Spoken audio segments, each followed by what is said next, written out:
Hi everyone, this is Emmy. Today I'm going to show you how to make this glittery flower from coffee filters.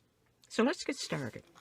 First of all, you're going to take a coffee filter and fold it in half, and then fold it in half again,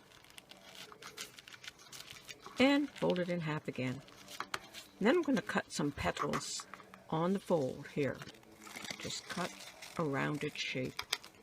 When you open that up, you're going to have 4 petals. I'm going to use 4 coffee filters in this flower. So I've taken a glitter stick and I'm going to glue that down the center. And if you wet your fingers, you won't burn yourself with the hot glue. So you're going to do that in an X, and then you're going to make lines like veins and sprinkle with silver glitter. And then shake that off and do that on each one of the petals.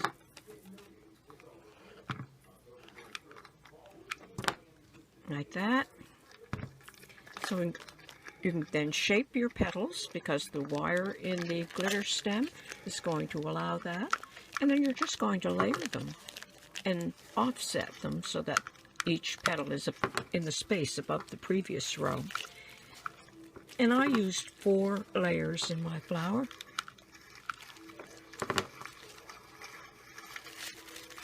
I'm just pinching all that glue together. Make some stamens with a gold glitter stem. So cut a stem in half and fold it, and then just make a spiral at the end and then flatten it down so that the flat part is up, like that. And I've got 3, and I'm going to glue those into the center of my flower.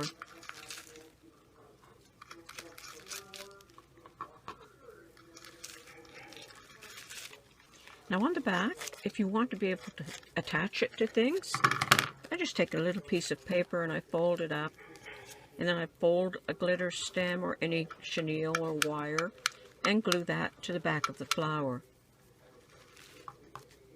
Like that. And then you can attach it wherever you like. And there you have a glittery coffee filter flower. Very quick and easy, costs only pennies. I hope you enjoyed this video. Thanks for watching. Bye for now.